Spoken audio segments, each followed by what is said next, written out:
gentlemen, the Turbine Parish School Board meeting March 8, 2022 is now called to order. But before we have roll call and also the invocation of the pledge, Dr. Trahan would like to a moment of silence, please. Please have a moment of silence for the following individuals who have recently passed away. Fern T. Lee, retired school teacher. Angelique B. Blanchard, retired secretary. Emma M. Lines, retired custodian. Yuli L. Odima, retired school teacher. Michael H. Rigsby, retired guidance counselor. Robert E. Spohr, retired school teacher. Russell J. Nakan, retired dispatcher in Transportation Department. And Kenneth Delcom, retired school principal.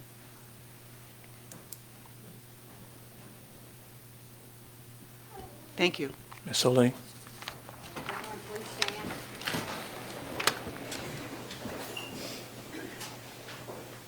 Lord, be with us during this meeting in dealing with the agenda at hand. May we treat each other's opinions with respect.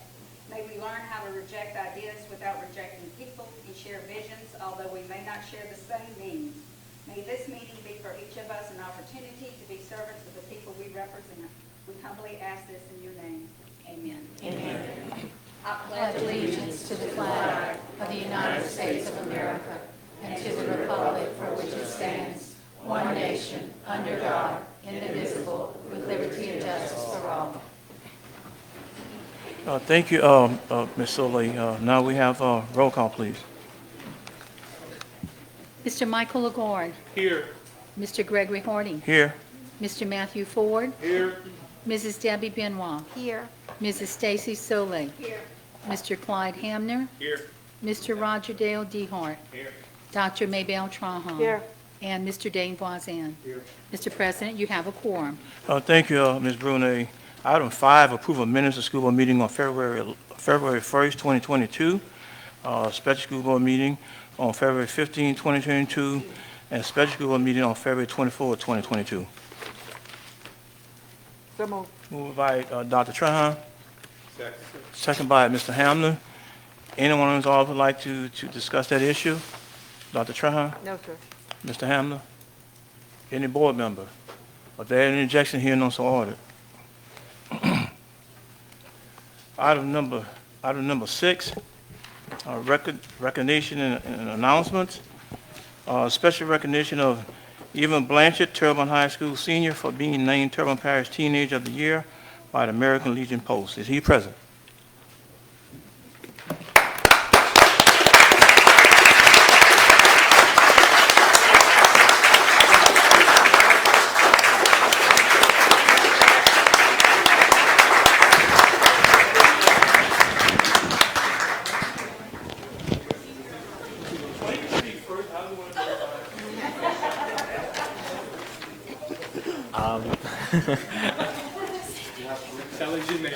Oh, yeah.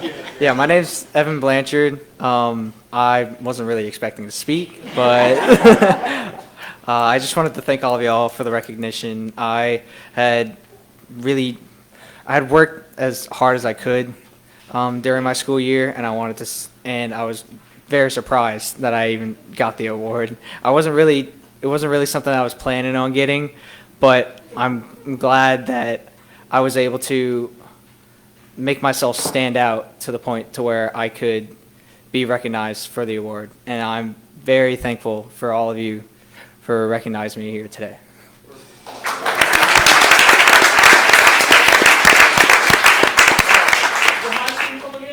Come on. Terrible. Oh, good. Okay, I figured that.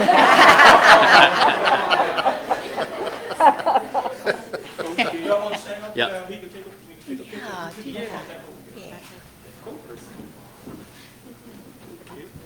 You got me with that one. I want to make a comment after. Okay, yeah.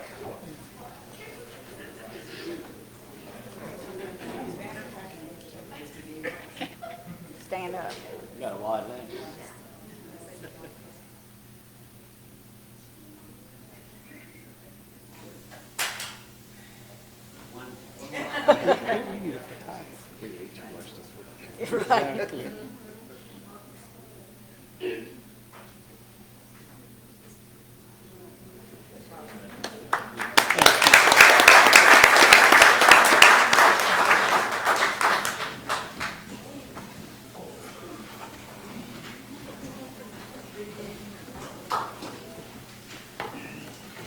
Before I recognize Mr. DeHart, I also would like to recognize even parents. Your parents is here?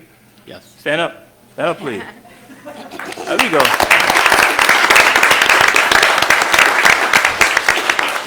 right, Mr. DeHart? Evan, again, congratulations, and I want to tell you what you just said earlier. You had a lot of hard competition. I was shocked, but not as much as your mom. I thought I was going to have to call 911. I've never seen this young lady, and she's an employee in our school system. She works hard, but I've never saw her so emotional. So I know she's very proud, and all I can tell you is that I really, really thought we were going to need the medics. So congratulations again. Thank you. Okay. Thank you, Mr. Hardy. Any other board member? Mr. Ford? Evan, once again, congratulations. Now, you know we are looking for some good teachers here in the district, and in about 4 years, you know, you can come right back. I'm pretty sure no one on this panel has ever been student of the year or teenager of the year, so you got to step ahead of all of us, right? So come back and see us. Thank you. Okay. Any other comments? Well, I want to reiterate what everybody else stated. I was kind of joking about Terrebonne High, of course. I mean, y'all know why I said that, but again, that's a heck of again, that's a heck of an accomplishment, young man. And like I said, you have a very, very bright future ahead of you. So just keep up the good work and continue on working hard. Okay? All right. At this particular time, Mr. Martin? Yeah, I'd just like to say congratulations to the young man. I read his accomplishments, and he was far too modest in his accomplishments. They are extensive and overwhelming, and it's certainly easy to understand why he was selected as Terrebonne Parish's Teenager of the Year. So congratulations. Okay. Any other comments? At this particular time, I would like to make a motion to deviate from the agenda to recognize the Eleanor basketball team. Moved by Mr. Ford, second by Mr. DeHart. Anyone in the audience would like to discuss that issue? Mr. Ford? I'm just excited to see him here. I hope they can come up and talk. And Coach Robinson, where you at? I've seen you in. Yes. I'm excited to hear you talk. Mr. DeHart?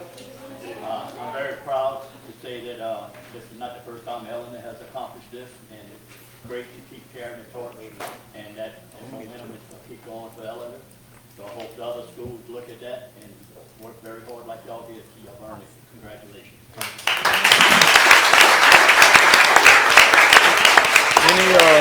Any other board member? You can talk later if you want to. Okay. Any objection? Hearing none, so ordered. At this particular time, I would like to hear from the, I guess, administrator first, and maybe then Coach Rob.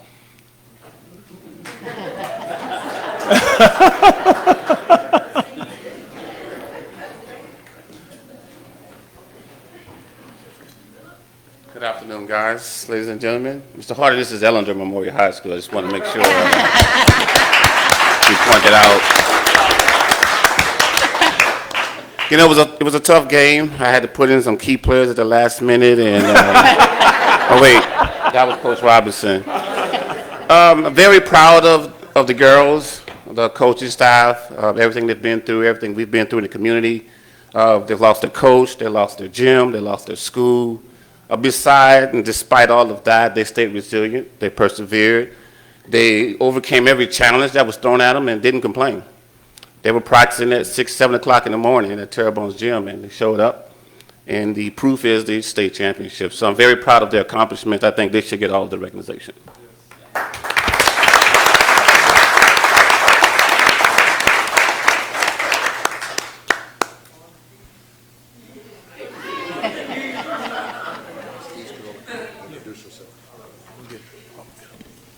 Well, good evening. How y'all doing?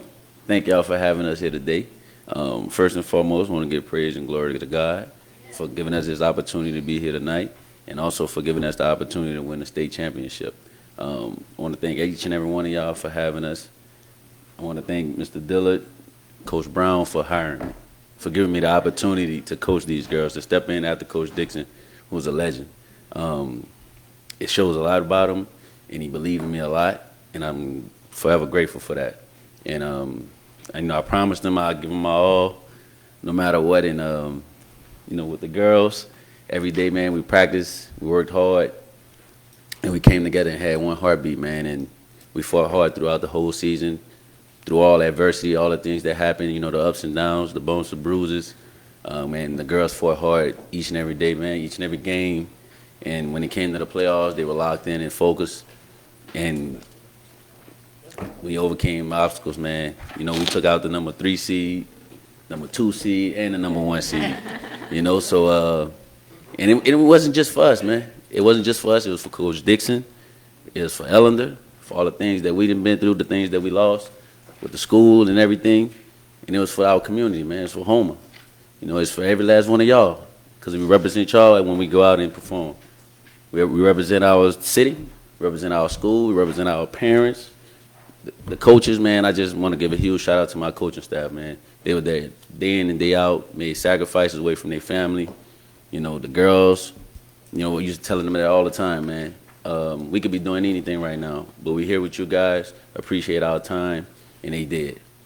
And it shows with a state championship in memories of Coach Dixon, to give them that 6th ring. And we're pushing for 7 next year. All right. Hey, Coach. Once you get, I know there might be bashful after winning a state championship.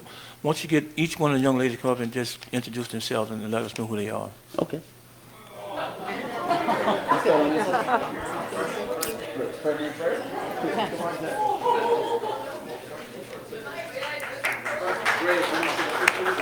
Come to the mic. Come up.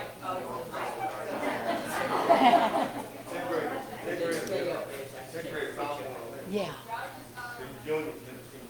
Hey y'all, my name's Justice Lark. And what position you play? Forward. Okay. All right. And what grade? She's I'm a in freshman. 9th grade. Okay.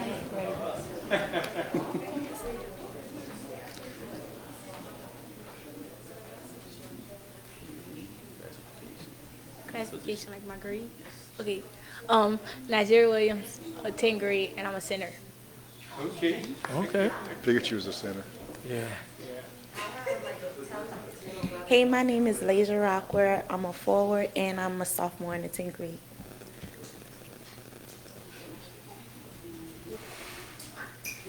My name is Akila Cooper. I am a shooting guard, and I'm a sophomore. How y'all doing? I'm Khalees Jackson, and I'm a guard, and I'm in 10th grade. My name is Keontae Ross. I'm a point guard, and I'm in the 11th grade. My name is Lakin Spry, and I'm a shooting guard, and I'm in 11th grade.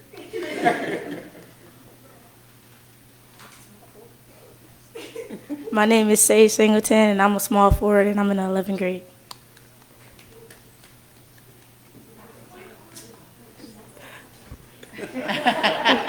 Okay, my name is Jamil Singleton. I'm point guard, and I'm in the 11th grade. My name is Tony Robinson. I'm a small forward, and I'm in the 11th grade. My name is Shayla Williams, and I'm a shooting guard and a senior. My name is JC Jenkins. I am your senior, and I play post.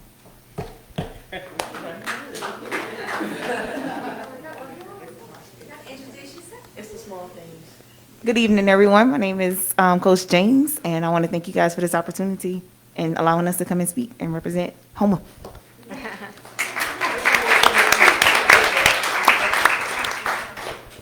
My name is Gus Brown. I'm the assistant to Coach Robinson and also the athletic director. We had one other coach that didn't make it. She works out of town. She works at the School for Exceptional Children, Coach Renisha Vining. She just had other obligations, but she really wanted to be here. I know it's hard for some of these girls not to say much, especially JC, because she probably could have talked a little bit more. But these it's a fine group of young ladies right here, the coaching staff. I'd like to thank our administration staff, our school board, the community that supported us, the parents, you all, you just don't know. They actually fed the girls before every game that we played, home or away. It took time, money, whatever they had to do to take time out to make sure that the girls had something to eat at least 3 hours before every game that we played this year. So I definitely want to thank them publicly at this time. We sat down probably about 2 months ago and made some goals, because at the beginning we just kind of was going, we was rolling pretty good at 13-1, number one in the state. COVID hit, different things happened. We suffered a few forfeits, and we kind of was like trying to find ourselves again. So we sat down and we set some goals out, and we had a lot of goals. The one that was at the top was the state championships. And you know, when you have goals, you have to have objectives that you have to follow. So of all those things that we had, the ultimate one that we had, and the one that we're most proud of, whether we win or lose, was to make sure that we did our very best at whatever task was at hand. So that was the number one goal. And I always told them, if you do that right there, you don't have to worry about the results. The results will take care of itself. So thank you.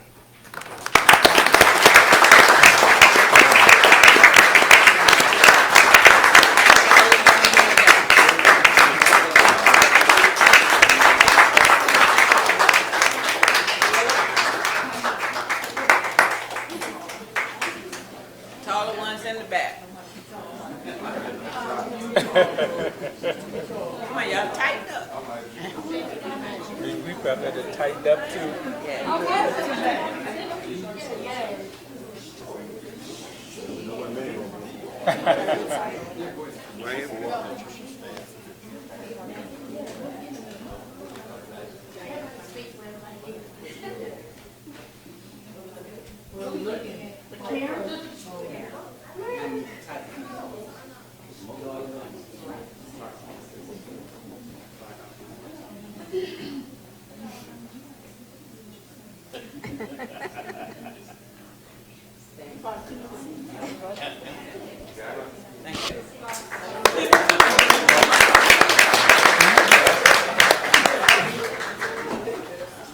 Okay, is there any other board member that need to make a comment?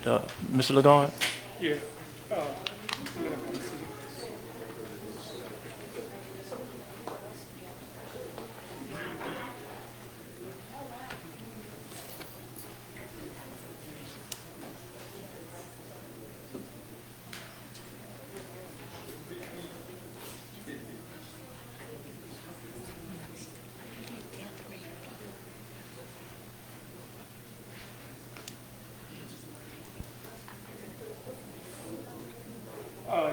I would like to thank the Eleanor team. Mr. Harden was trying about terrible, but I think everybody up here know which school is my school. You know, everybody know I love the Patriots. I'm an Eleanor, you know, and I'm gonna support this team anyway, and I'm very proud. You know, I know all these young ladies, and you know, they went through a struggle. Some of these young ladies lost their home, they lost their school, they lost their coach, and they stayed together. And I know one young lady lost her mother. If I'd have lost my mother at that age, I don't think I'd still be out of the bed. And I know the team still wrapped around her, and they still went out there and did what they had to do. And that was a state championship team when I saw that happen. I knew it then, the way they came together, you know, and we're going to see them next year here again, because they're going to do it again. And, you know, and that's my school, that's my team. Yeah? I'm still jealous. One young lady got a car. Y'all didn't know that, huh? After the game, she got a new car. I'm like, wow. But, you know, everybody in this room know Ellen in my school. And I'm sorry, you know, I graduated from South Turban, but I'm Ellen. So congratulations, guys. And, you know, I know, you know, this season was kind of different, because I get that call, and when that caller come there, say, Mr. Lagarde, and that was Coach Dixon. Well, I know you wanted somebody to call me Mr. Lagarde. I said, come on, Coach, you know better. But you know, I was kind of sad I didn't get that phone call because it was like, look, them girls need charter buses. And then when I talked to Mr. Brown, I said, man, hold up. Y'all didn't go down there on charter buses?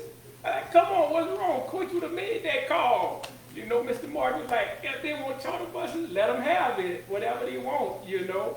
So we here for y'all guys, and we proud. I'm very proud of y'all, you know. So keep it up, and I know y'all will. We'll see y'all next year again. Okay. So thank y'all. Any other comments? I guess okay, Dr. Tran, I'm sorry. Ellender is also my school.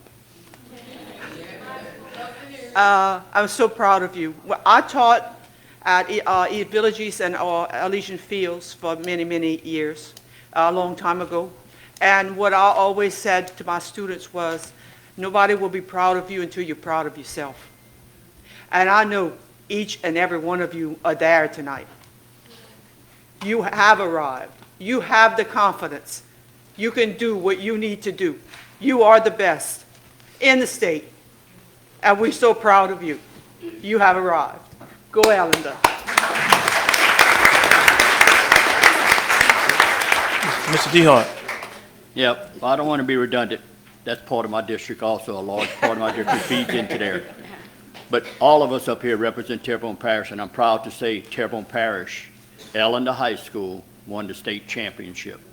And I'm pulling for all of our high schools, and the competition is always worthy. And I learned that from your Coach Dixon. He was very humble, and I know y'all will never forget him.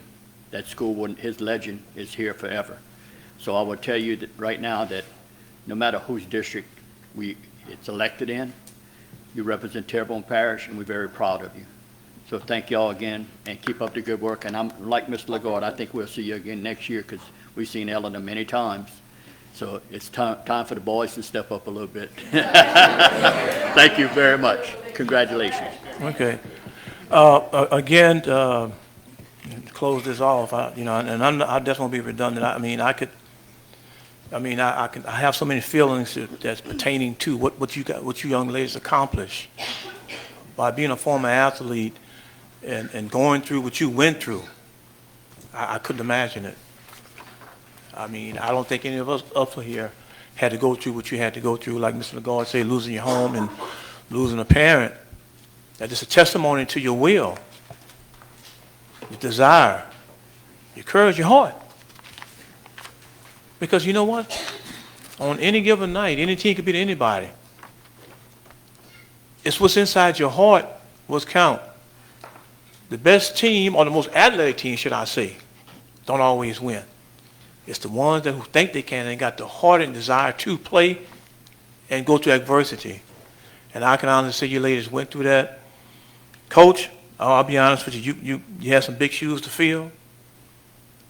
You know, and I know it wasn't easy on you. It's amazing. You just can go look at throughout the state, and I really don't think there's too many coaches that became a state champion his first year in coaching.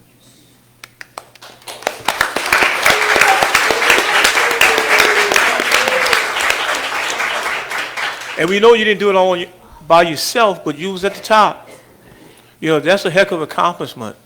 That's a heck of an accomplishment. And I think the news reporter had called me and asked me about the game and said, you know what, I said, Coach Dixon probably was upstairs giving you plays. No, but on a more serious note, thank you, ladies. And like Mr. DeHart stated, I'm calling about Terrebonne High, but guess what? We all are proud of you because guess what? You represent Terrebonne Parish. Keep up the good work, and guess what? We're looking forward to seeing you again next year. Thank you. Mr. Martin. Ladies, the significance of winning a championship, a state championship, probably escapes you right now.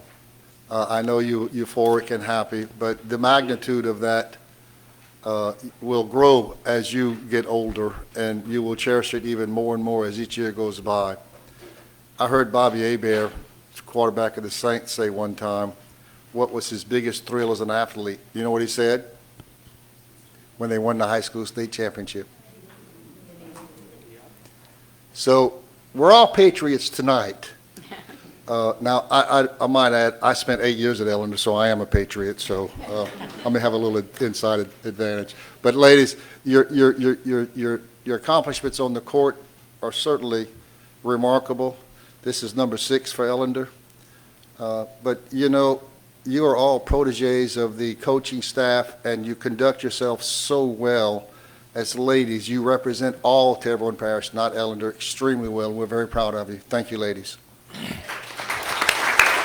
Any other comments? All right, Coach, right now, we get ready to go into our regular meeting. I mean, if you want to let the young ladies go, you're free to go. Thank you again for coming.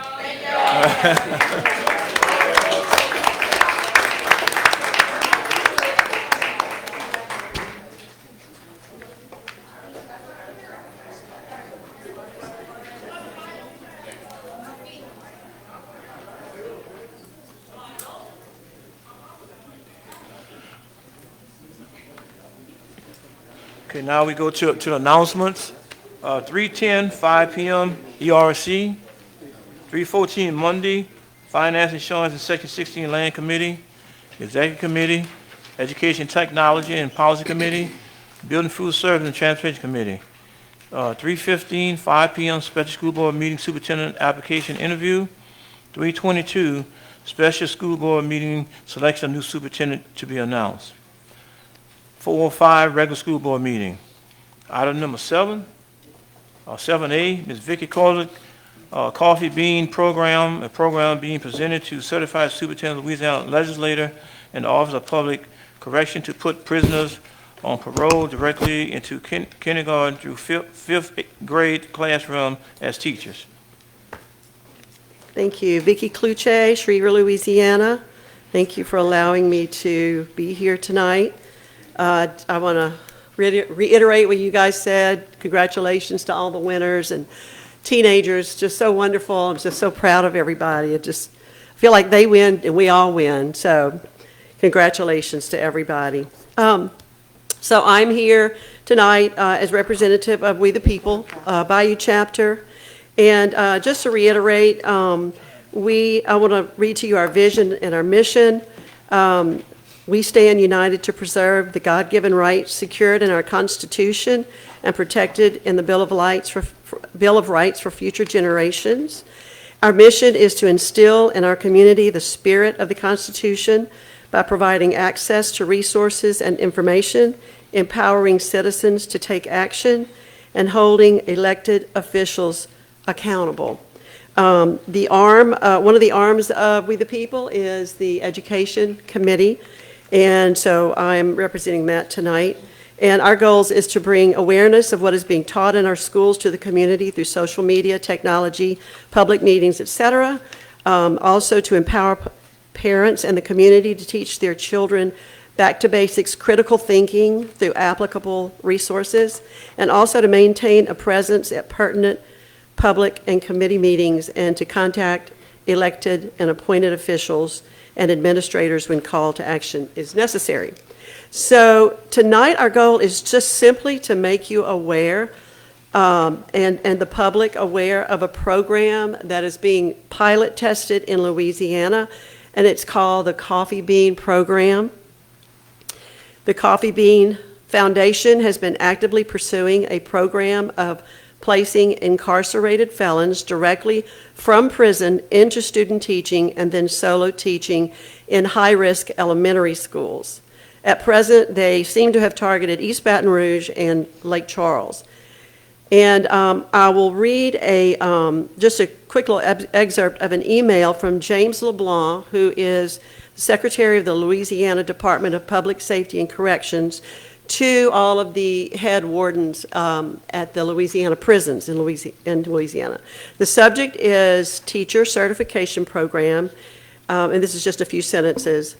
It says, in association with the Be a Coffee Bean Foundation, the Louisiana Department of Corrections will host a program intended to positively impact Louisiana's African American elementary age at-risk populations.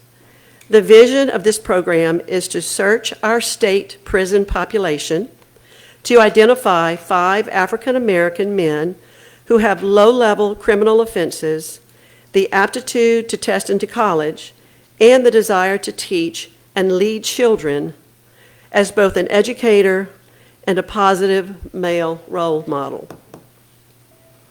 I provided you with a document. I don't know. Your 3 minutes are up. Sorry. Ms. Benoit, second by Mr. DeHart. Anyone else would like to discuss that issue? Ms. Benoit, Mr. DeHart? Any board member of that injection? Hearing none, so ordered. Thank you. So I've provided you a document that describes the crimes that would be permitted for participants in the program. I don't know if you have that in front of you. Okay. So I know you guys are really, really busy and you have a lot of reading and research to do on a regular basis. So what I did is I printed this out for you and I just highlighted a few items so it would be easy for us and really fast. So at the bottom of the first page, everything that's highlighted are crimes that are okay to be able to teach in this program. Voyeurism, peeping Tom, manslaughter, next page, criminal neglect of family, prostitution, soliciting for prostitutes, inciting prostitution, several other prostitution crimes it lists, contributing to the delinquency of juveniles, cruelty to the infirm, obscenity, operation of places of prostitution, penalty for distribution or possession with intent to distribute narcotic drugs listed in Schedule 1, Schedule 2, Schedule 3, Schedule 4, and Schedule 5. And just a little research, Schedule 1 would include a heroin dealer, and Schedule 2 would include a fentanyl dealer. And then on the next page, it's talking about what the current regulations are to be able to teach in the classroom if you have a record. And one of those is that there has been successful completion of all conditions and requirements of any parole and or probation. The applicant must provide relevant documentation. The Coffee Bean program seeks to skip this, skip parole, and go directly from prison into the classroom, from what we understand. So that would mean that it would be putting that person directly into the classroom of your kindergartner, your first grader, your second grader, your third grader, your fourth grader, your fifth grader. The citizens of our parishes and school districts may or may not want this program to come to our state or our beloved parish. They should be made aware that it exists and be given the chance to speak to their school board members, administrators, and parents. That's actually a quote from a parent that, one of the parents that we spoke with. And so we ask you to seriously consider the validity of such a program in Louisiana. It's not in Terrebonne Parish right now, but you know how you kind of go to bed one way and you wake up the next morning and something's crept in and we didn't even know about it. So we get the opportunity to be prepared for that. We are absolutely in favor of rehabilitation and second chances. I'm sure many of us ourselves. Ma'am, your last 3 minutes are up. If anybody want to entertain. Got like 30 more seconds. Okay. Hold on. Moved by Ms. Benoit, second by Mr. DeHart. Anyone in order would like to discuss that issue? Ms. Benoit? Mr. DeHart? Are there any objection? Show one objection. Show one objection. You can go, ma'am. Thank you. We are absolutely in favor of rehabilitation and second chances. I'm sure many of us ourselves or have loved ones or friends who have been in need of second chances. But do we want an experiment performed on the backs of our precious children? This program cites no studies that show incarcerated felons will not recidivate or relapse under this program at rates lower than other conditions.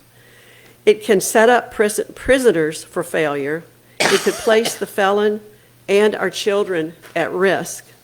This means that the transition to living under the pressures and stressors of the world outside of the prison walls will take place while in high-risk elementary schools.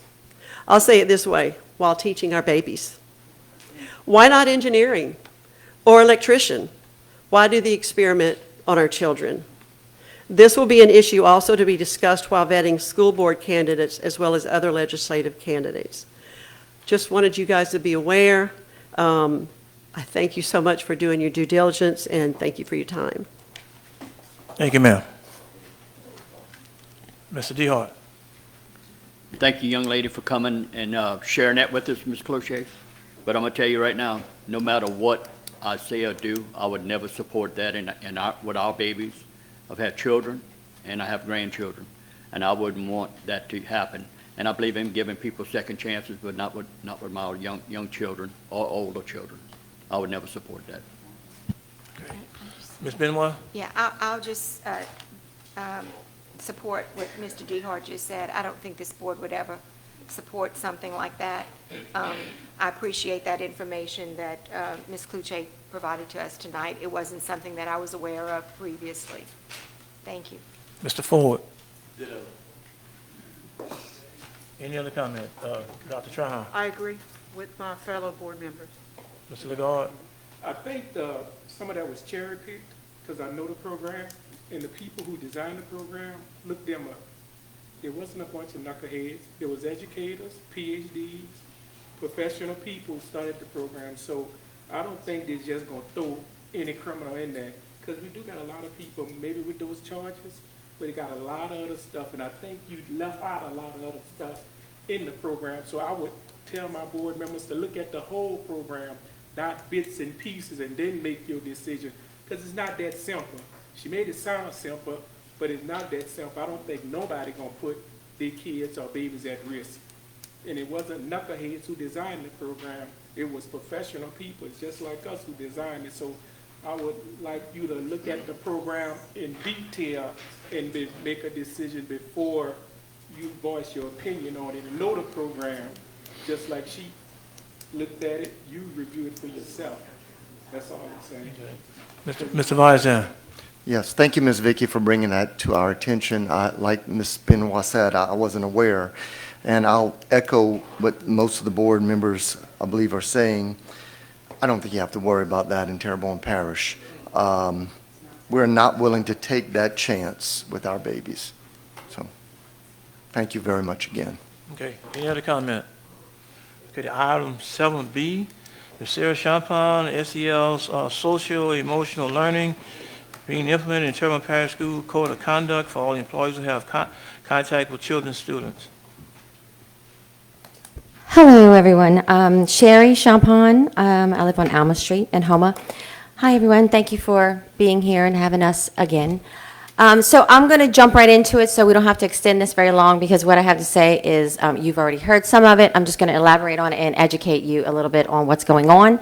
And hopefully we can get some resolve on this and have some answers at the end of this situation and all things that are encompass it. So first of all, when we say we don't have critical race theory in our schools, we do. And so when we say it's critical race theory, it's actually SEL, which is social emotional learning, which is the other phrase for critical race theory. And critical race theory, obviously, is kind of renamed for social emotional learning. In Terrebonne Parish, we have approved social emotional learning. It's right here. This is our approval. This is the implementation of it into the parish. The implementation of social emotional learning, for all of you guys that may not know. And maybe you approve this without going through it, without understanding the depth of where this is going. So we now have one of the increments of this program is implementing several different things in our schools. One of those things, and a lot of this material is all progressive, liberal, off the beaten path. It's all geared towards social justice, transgender identity, gender identity, homosexuality, all of the things that encompass social emotional learning. That's what it is. One of the books that we have chosen is An Unconscious Bias. This was given to a kindergarten teacher here in Terrebonne Parish to introduce to her class, which is a test school. We have several test schools in Homa just for this material. We have other material, which is now Dularge Elementary School, social emotional learning in that school. It is now being introduced into Lisa Park, into Homa Junior High, and into the other schools in the parish. We have parents that are scared to be here right now because they're not sure what's going to happen if they do come. So I wanted to make you guys aware. I'm not sure who decided that this was good for Terrebonne Parish. No one's answered that question for me. I would like that question to be answered. I really do respect you guys. I really do. And I've asked these questions, and I literally have been lied to about this.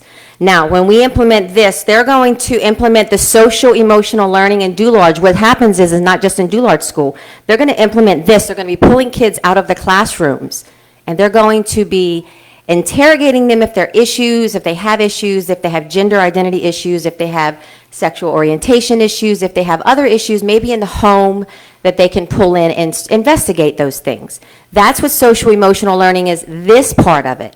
We have other parts of social emotional learning that we are now implementing in the schools, where we have the discipline, where if we have discipline problems, we're not rating them and we're not charting them because the funding is decreased if we chart those discipline issues. So we have those children staying in the schools.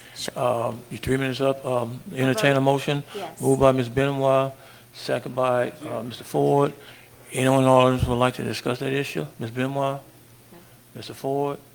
Are there any objection? Mr. Lagarde object. Motion passed. 3 more minutes. I'll just give you just a few more insights. Okay, so with the social emotional learning, it comes with all of this other stuff. And we're implementing this in our schools, and it was approved here in Terrebonne Parish. So when it was signed and approved, we agreed to all of the things to implement in each and every one of our schools. So my task is to find out who approved this, who funded it, and why is it here.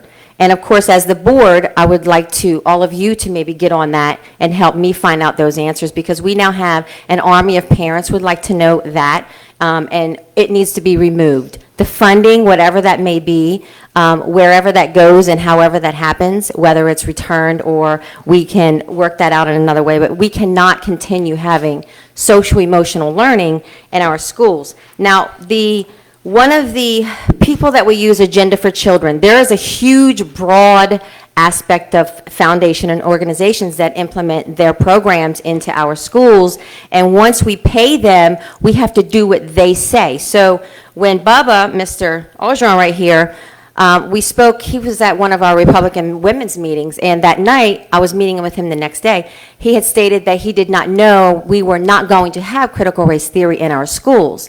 He was nice enough to meet with me the next day. However, he had this book on his desk. We spoke about this. This is social emotional learning.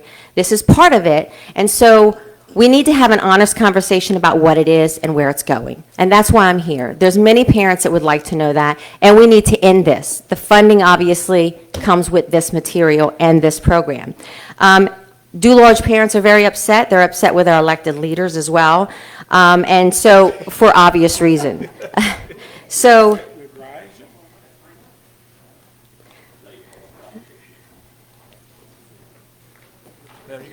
okay. So, thank you.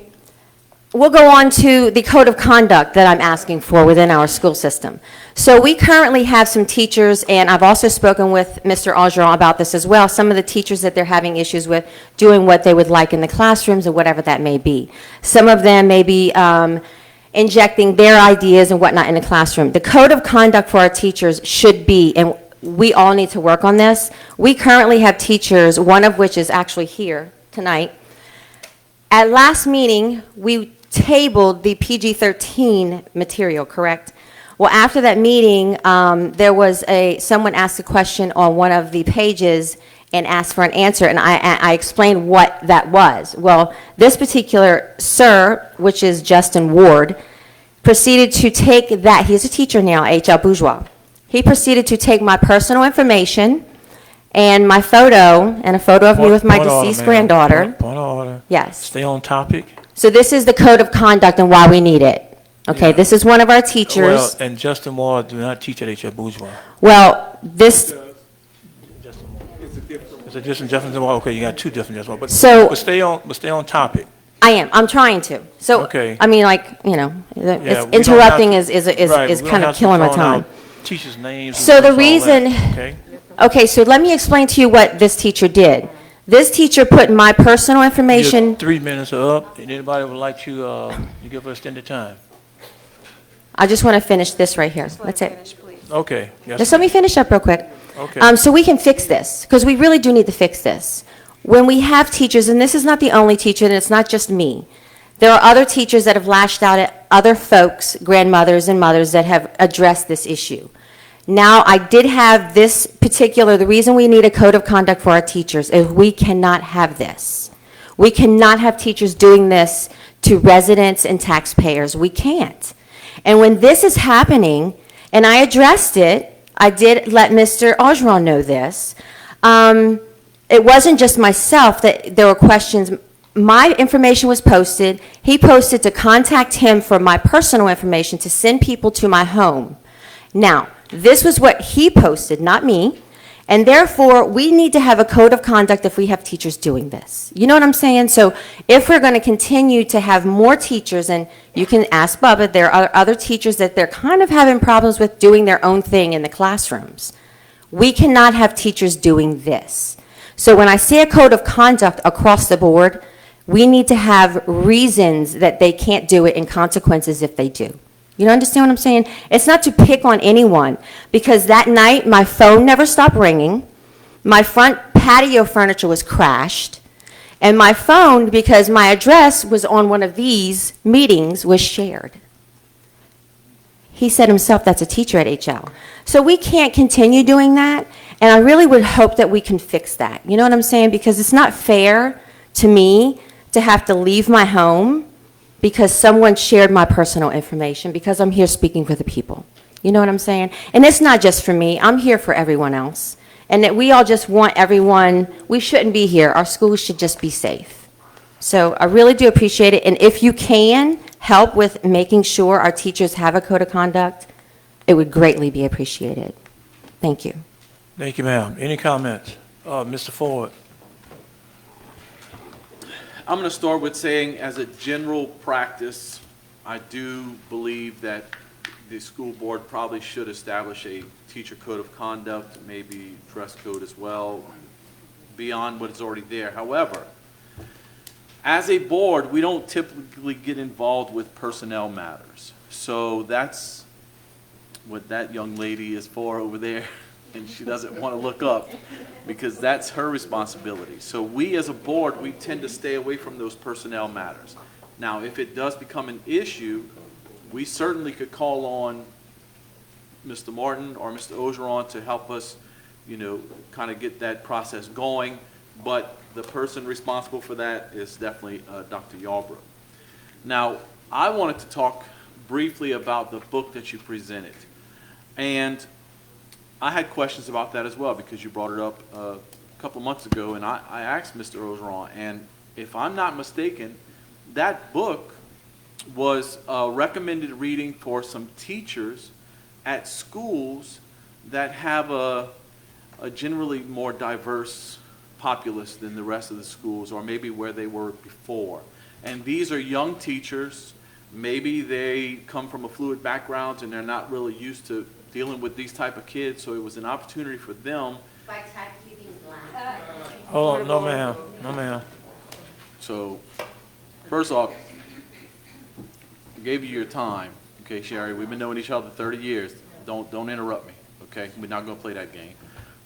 That's where my heart is, up the road, where those same teachers were given that book. And I've read that book myself, and I didn't see anything in there that should have been taken out or taken out of context, or those teachers should not be reading, okay? Now, not every teacher takes graduate level classes for their ed programs. If they go into a master's degree program, they take a master's level program, a grad level class on multiculturalism, okay? Every one of us in here that has a master's degree has taken a class on multiculturalism.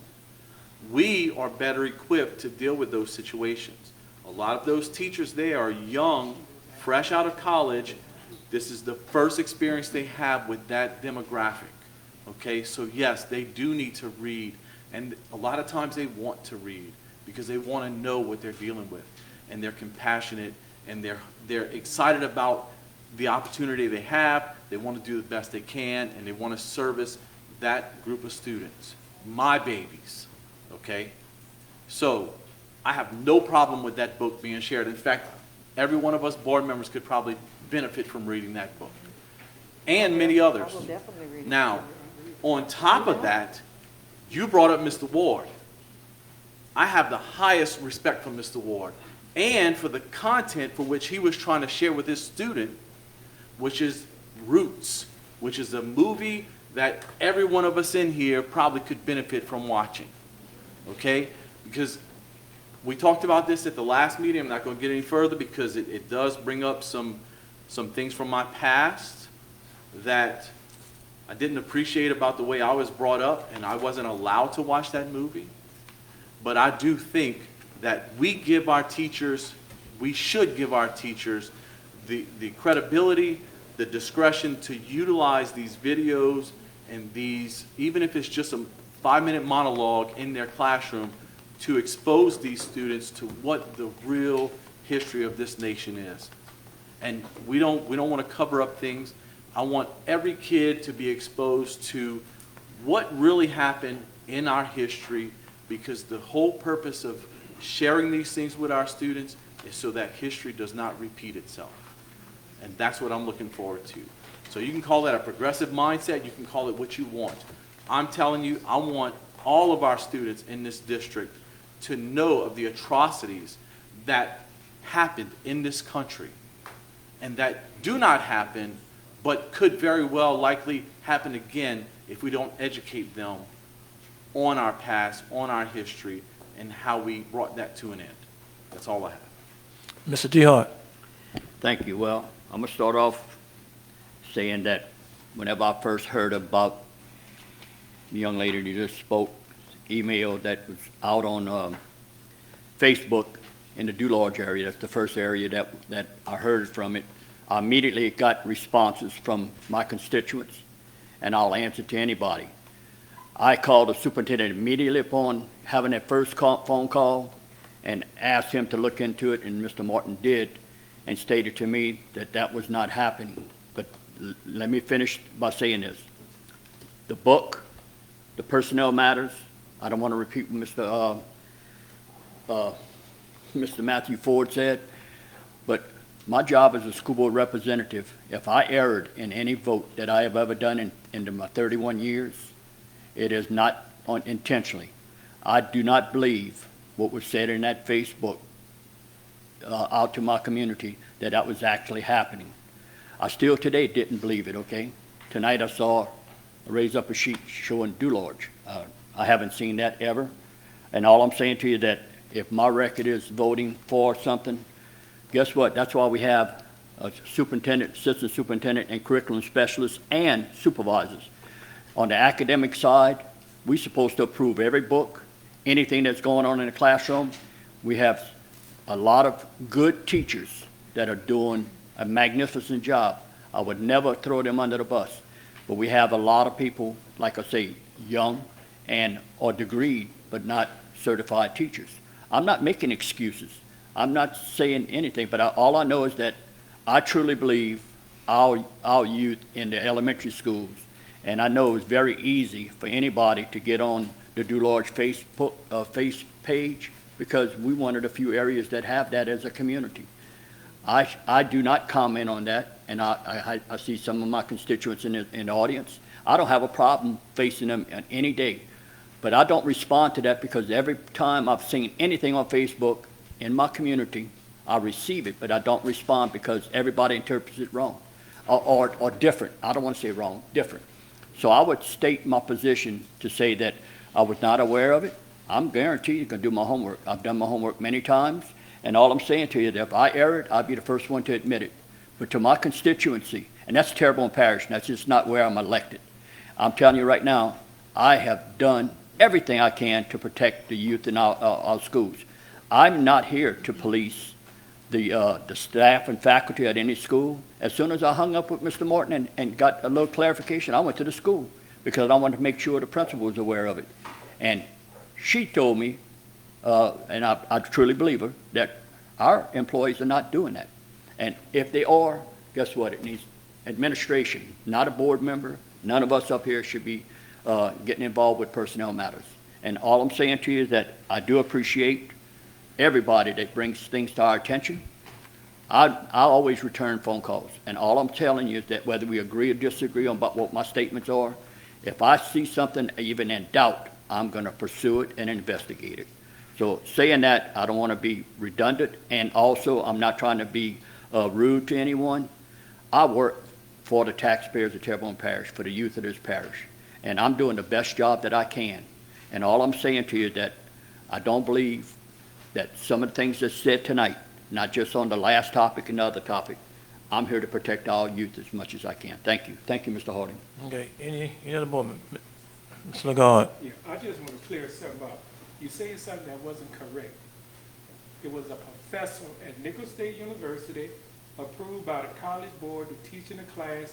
She gave it to her students to read it, not introduce it to their classes. She gave it to them. I done read many books in graduate school. She didn't say, take this book and go teach your class. She gave the book to read for the class assignment, not to introduce. I get many books in the mail. That means I read them, but the teacher gives them the book, not to introduce. So maybe you need to go to Nicholls State and take it up with Dr. Hippolyte, who's the professor teaching the class, and read the book. But she gives her students to take the book, not to introduce, because teachers can't just introduce anything in a curriculum. That's the real story behind it. Dr. Hippolyte from Nicholls State University, they give the book out, not to introduce, to teach from the book. I'm sure you done read many books in college or graduate school, right? You might have liked some of them and didn't like some of them, but you had to read it for the course when you got your graduate degree, right? So, but they didn't say go teach it. So be that for. They didn't say introduce to your class. Mr. Okay, any other comment? Ms. Benoit? Yeah, I just want to correct something. Mr. Lagarde, Dr. Hippolyte no longer teaches at Nicholls. But when she was there when she taught the class, I'm she's just, at Holy Cross now. She's at Holy Cross, right. But she was a professor at Nicholls State, right? Years ago. I mean, it's Okay, been but like that's when 10 the book years. was- Yeah, Yeah. it wasn't 10 years ago, but.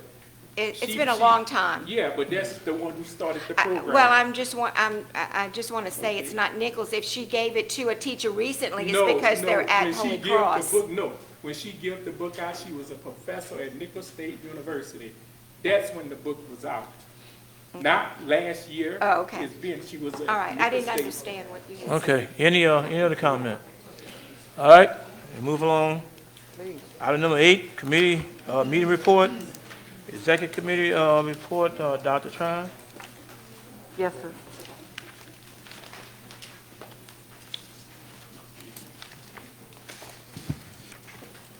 The executive committee met at 4:30 on Tuesday, February 15, 2022, in the boardroom of the school board office with the following members present.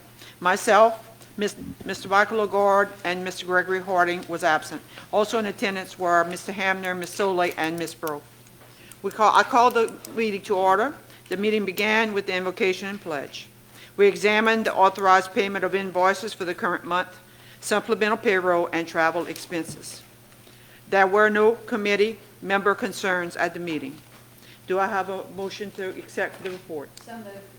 Second. Moved by Ms. Soley, second by Mr. Harding. Any public comment? Ms. Soley? Mr. Harding? No, ma'am. Any other board members? Any objections? None heard, so ordered. Do I have, being down no further business to come before the executive committee? The meeting was adjourned at 4:33 p.m. I return the committee to you, sir. Thank you, Dr. Trahal. Item 8B, Building, Food, and Service Transmitter Committee, Mr. Dan Vizan.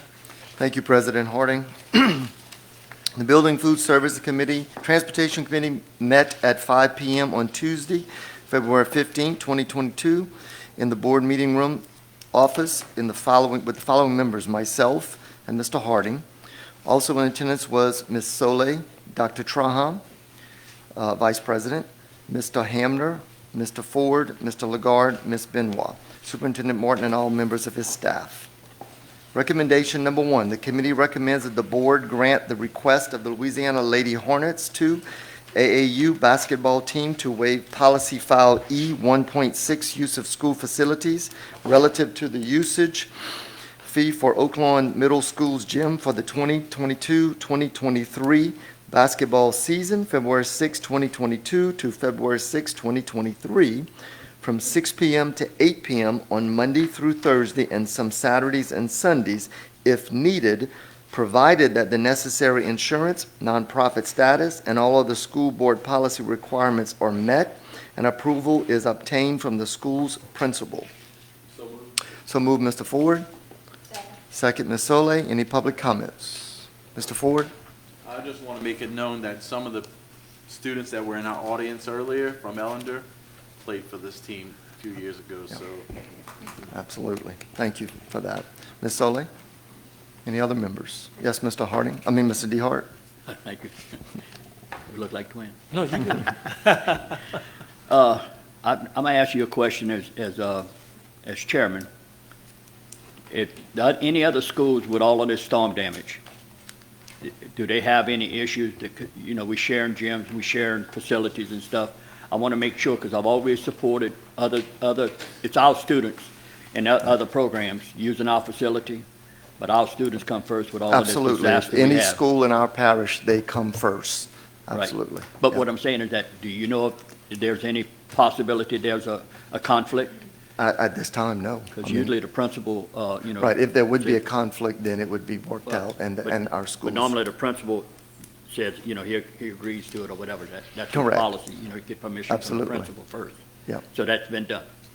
I Yeah. just asking, because I was absent. Yeah, all the principals do because know of, that, right, An emergency in the family. Thank you. right. Sure. Thank Mr. Ford? Yeah, I just want to follow up on what Roger Dale said. This is AAU, so it's after the regular season. So the likelihood of the gym having a conflict is very unlikely, and Mr. Carter is aware, and he's, encouraged us to allow them to use that gym. Yep, thank you. Any other board members? Any objections? Hearing none, motion passes. Recommendation number 2, the committee recommends that the board accept the lowest bids received meeting all specifications on kitchen equipment from Michael Blanchard, Inc., 314 South Hollywood Road, Houma, Louisiana, in the amount of $186,582.25. Lafayette Restaurant and Supply, 1103 Hugh Wallace Road, South Lafayette, Louisiana, in the amount of $90,610. And Associated Food Equipment and Supplies, 1935 Melrose Street, Pineville, Louisiana, in the amount of $2,115.72. Funds to be derived from the 2021 National School Lunch Program, Equipment Assistance Grants for School Food Authorities, and the Child Nutrition Program Fund. So moved. So moved, Mr. DeHart. Second. Second, Dr. Traham. Any public comments? Mr. DeHart? I'm glad to see the bidding process was in favor of Terrebonne Parish to have revenues, for the companies here, and to have the biggest part of this motion. I'm very pleased with that. So, Mr. Alley, keep up the good work and get as much competition as you can. Okay, I'm sorry, I apologize. Ms. Salter, I'm sorry. I made a mistake. That's Ms. Monica. Ms. Walters, I'm sorry. She knew what I meant. Who's second? Dr. Traham? No, sir. Sorry. Any other board members? Any objections? Hearing none, motion passes.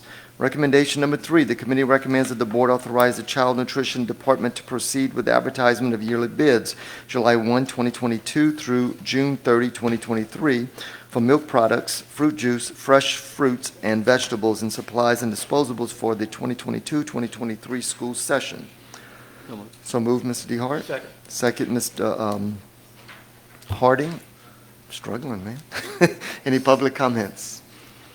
Mr. DeHart? No, sir, I don't make the same mistake twice. Thank you. President Harding. No, sir. All right. Any other board members? Any objections? Hearing none, motion passes. Recommendation number 4, the committee recommends that the board authorize the Child Nutrition Department to proceed with the advertisement of 6-month bids, July 1, 2022 through December 31, 2022 for meats and frozen items and canned and dry goods for the 2022 fall session. So move, Mr. Harding. Second, Ms. Solé. Any public comments?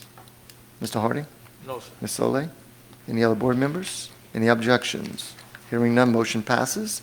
Recommendation number 5, the committee recommends that the board declare as surplus a portion of property as per the attached map measuring approximately 1.083 acres located at the rear of Elysian Fields School. Authorize the sale of the property via any method allowed by Louisiana law, pending board attorney review and approval, and further authorize the board president to sign all necessary documents pertaining thereto. So moved. So moved, Mr. Hamner. Second. Second, Ms. Benoit. Any public comments? Mr. Hamner? No, sir. Ms. Benoit? Any board members? Mr. Ford? Is this a property that we have an interest, a buyer interested in it already, or is it going to go, okay, because Mr. I'm Martin? thinking it probably did. Yes, sir, consolidated government. Okay, that's what I thought. Okay, thank you. Thank you. Any other board members? Mr. DeHart? Yeah, well, whenever we do get the appraisal and the process, I'd like to be notified through committee or whatever. Okay. Because we sold another piece, and I want to make sure we're following, the same thing. And I know that it's all legal and stuff, but I just want to make sure, because it's not going to hurt the facility, no matter what future plans we have. And it's a good thing that if we can help out the parish with drainage and stuff. So, Correct. thank you. Mr. Ford? Yeah, I just want to further comment that that is an area that is prone to flooding, so it's probably more of a liability to us than anything, so, yeah. Any other board members? Any objections? Hearing none, motion passes.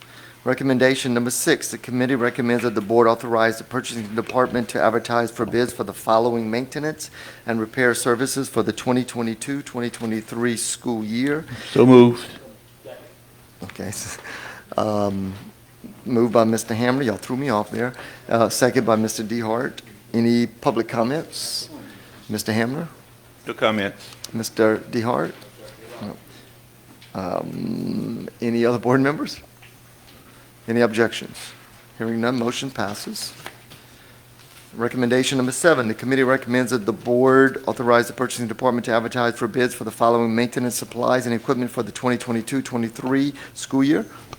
So, second. So move, Mr. DeHart. Second, Mr. Hamner. Any public comments? Mr. DeHart, Mr. Hamner? Any other board members? Any objections? Hearing none, motion passes. Recommendation number 8, the committee recommends that the board authorize the purchasing department to advertise for bids for custodial cleaning products.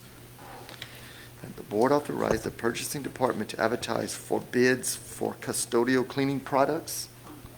Contract, yeah, but the A doesn't go in there, I don't think. Okay. For the 2022-23 school year. So, second. So moved, Dr. Trahan, second, Mr. Hamner. Any public comments? Dr. Trahan? No, sir. Mr. Hamner? Any other board members? Any objections? Motion passes. Recommendation number 9, the committee recommends that the board authorize the purchasing department to advertise for bids for HVAC filter supplies and delivery services. So moved, Ms. Solé. Second. Second, Mr. Hamner. Public comments. Ms. Solé? Mr. Hamner? Any board members? Any objections? Motion passes. Recommendation number 10, the committee recommends that the board authorize the purchasing department to advertise for bids for lawn care services. So moved. So moved, Mr. Hamner. Second, Ms. Benoit. Any public comments? Mr. Hamner? No Ms. comment. Benoit, any other board members? Any objections? Hearing none, motion passes. Recommendation number 11, the committee recommends that the board secure a cost analysis and timeline to provide lighting for the soccer field at South Down Elementary School and report back to the next buildings, food service, and transportation committee meeting. So moved. So move, Ms. Benoit. Second. Second, Mr. Hamner. Any public comments? Ms. Benoit. Mr. Hamner. No comment. Any board members? Any objections? Hearing none, motion passes. There being no further business to come before the Buildings, Food Service, and Transportation Committee, the meeting was adjourned at 5:50. I turn the meeting back over to you, President Harding. Thank you, Mr. Vice. Item 8C, I'm sorry. Finance, Insurance, and Second 16 Land Committee. Mr. Clyde Hanna. Thank you. Members of the board, the Finance, Insurance, and Section 16 Lands Committee met immediately following the 5 p.m. Buildings, Food Service, and Transportation Committee meeting on Tuesday, February 15, 2022, in the boardroom of the school board office with the following members present. Myself, the chairman, Mr. Mike Lagarde, vice chairman, and Ms. Stacy Soleil, committee member. Also in attendance were Mr. Greg Harding, president, Dr. Maybelle Trahan, vice president, Dane Voisin, Matt Ford, Debbie Benoit, Superintendent Martin, and members of the staff.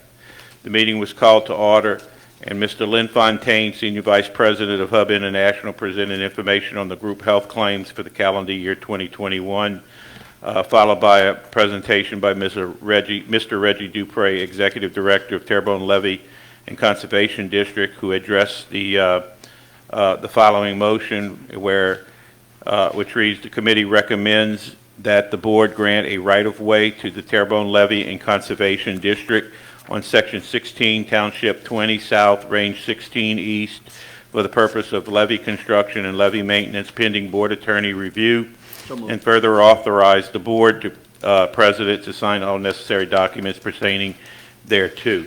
Moved by Mr. Dehart. Second by Mr. Voisin. Any members of the public wish to address this motion?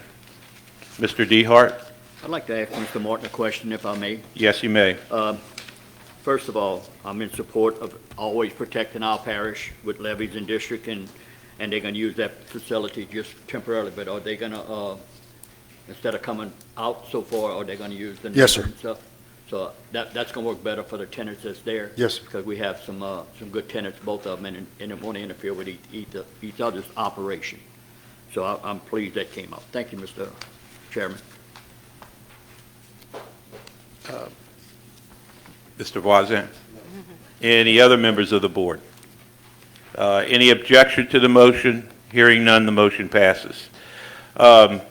Next up, Ms. Rebecca Bro, Chief Financial Officer, presented revised budgets for several of the operating funds.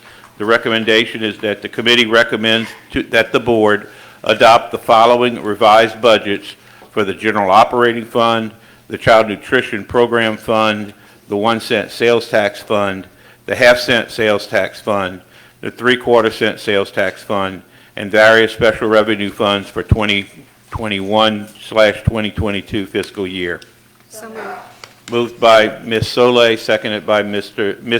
Benoit. Any members of the public wish to address this motion?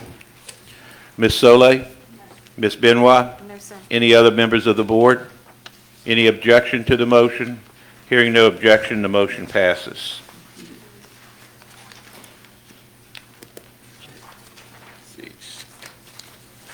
Skipping right along.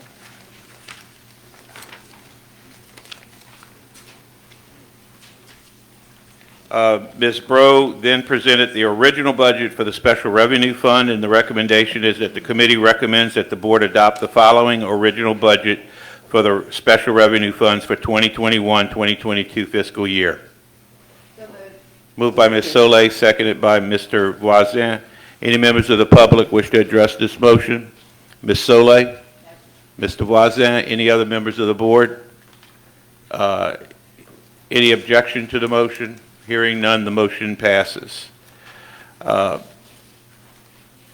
Next, the committee addressed a one-time salary supplement for the fiscal year 2021-22. The recommendation from the committee is that the board approve a one-time salary supplement for fiscal year 2021/2022 for all full-time employees in the amount of $1,500 for all instructional professional employees, $750 for all non-instructional support employees, and $300 for all regularly scheduled 20 hours per week part-time employees employed as of February 25th, 2022, prorated for those employees on employment date on or after January 3rd, 2022, monies to be derived from ESSER 2 funds payable in March 2022. So moved. Second. Okay. How about a unanimous second? Unanimous second. Yeah, Okay. unanimous second. Any members of the public wish to address this? I'd just like to say a couple of things about this motion. The bonus is our way of thanking our employees at all levels for placing themselves on the front line during the COVID-19 pandemic, as well as enduring the ongoing recovery efforts of Hurricane Ida. Against incredible odds, our employees are carrying the responsibility of teaching values to our kids, shaping their future, getting our children to school and home again, feeding them, nursing them, and keeping the schools clean. In addition to all that, they pull extra duties to fill areas of need caused by the shortages in educational personnel that has really reached epidemic portions in crisis mode at not just the local level, but at the state and national level as well. They deserve this bonus and more for doing the jobs that they do hours on end without breaks or holidays. Thank you. Any other members of the board wish to? Mr. Ford. I'm pleased to support this, but I do hope that we can get to a point where we can make salary increases permanent, even if a lesser amount than I talked about before. So that's what I'm looking forward to. But I just want to make sure that the employees of this district recognize that we are grateful for them, and this is just a small way that we can show. Mr. DeHart. Yeah, well, on those same lines, last year with COVID situation before the hurricane hit us, we were not able to award this, and I was wishing it would have been a little bit greater for the two tragedies the school system went through and succeeded and successfully bounced back. And it's because of the dedication of our employees. And you can't say more than that about our employees that has a tremendous task, not only just raising their own household, but taking care of their jobs and the students they take care of. So I try to see about getting a little bit more money here, but guess what? You know, you got to live within your means. So respectively, I wish I could have did better. Thank you. Anyone else? Any objection to the motion? Hearing none, the motion passes. Finally, Ms. Bro presented information on the monthly budget to actual comparison report and the sales tax collection report. Mr. Chairman, there be no further business to come before the Finance, Insurance, and Section 16 Lands Committee. The meeting was adjourned. I turn the meeting back over to you, Mr. President. Thank you, Mr. Hamlin. Can I make just one slight correction? We did do it last year. We did? Mhm. Well, we skipped one year, though. It was later in the year. It was later It was in the later year. in the year, but You're we right. did it. I stand corrected. That's two mistakes in one night. That's all right. Wow. I didn't want the public to think we skipped a year. We did. I'm human. I make mistakes. Okay. Item Let's do it. 8D, Education, Technology, and Policy Committee, Ms. Debbie Benoit. Thank you, Mr. Harding. The Education, Technology, and Policy Committee met on Tuesday, February 15th, immediately following all the other committee meetings. And present were myself and Mr. Ford as vice chair and Dr. Maybelle Trahan. Also in attendance were Mr. Hamner, Mr. Harding, board president, Mr. Lagarde, Ms. Soleil, Mr. Voisin, Superintendent Martin, and members of the staff.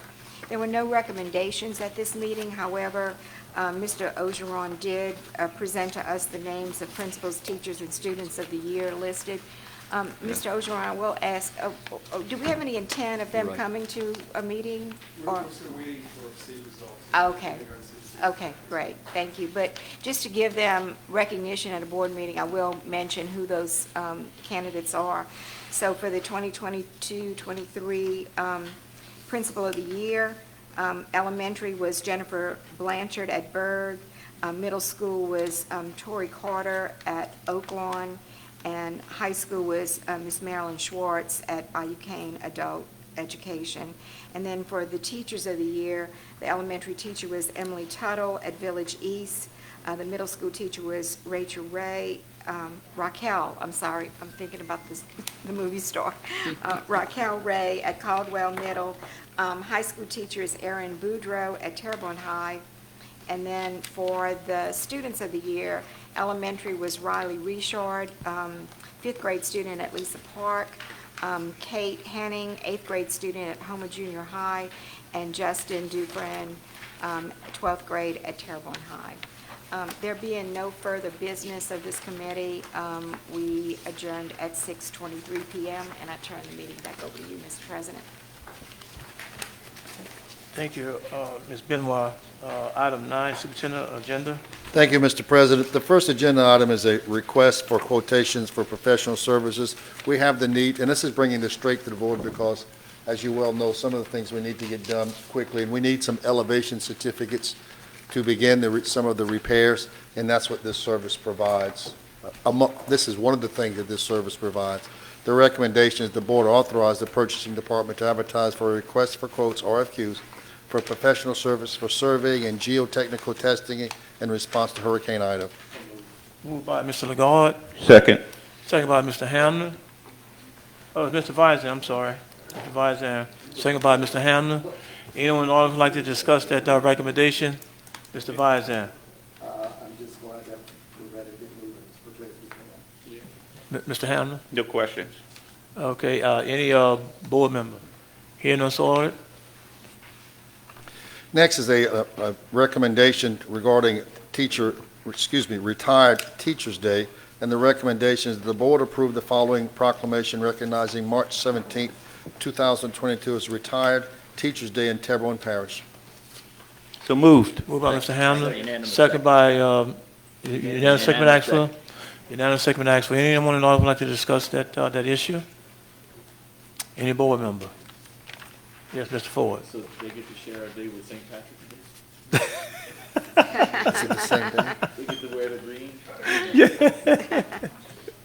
Whereas Louisiana's retired teachers have devoted their careers to the education and training of tens of thousands of Louisiana's youth, and whereas Louisiana's retired teachers have provided job and social skill training for adults throughout the state, and whereas Louisiana's retired teachers have rendered valuable services in diverse leadership roles in their communities and institutions throughout their career, and continue to render such services as retirees, and whereas Louisiana's retired teachers represent the profession which is given the basic responsibility for the launching of the careers of state and national leaders and laying the foundation for the welfare of all members of our society.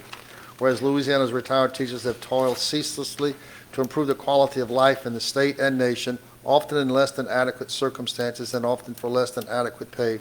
And whereas Louisiana's retired teachers represent a tremendous pool of experience and training which remains dedicated to the betterment of society everywhere, and whereas Louisiana's retired teachers represent a loyal, patriotic, and concerned citizenry which provides a dedicated and dependable support to leaders in our community, state, and nation, now therefore be it resolved that by proclamation of the Honorable Governor John Bell Edwards, the Terrebonne Parish School Board also recognizes and hereby proclaims March 17, 2022 as Retired Teachers Day, and be it further resolved that copies of this resolution be forwarded to all Terrebonne Parish public schools and office buildings.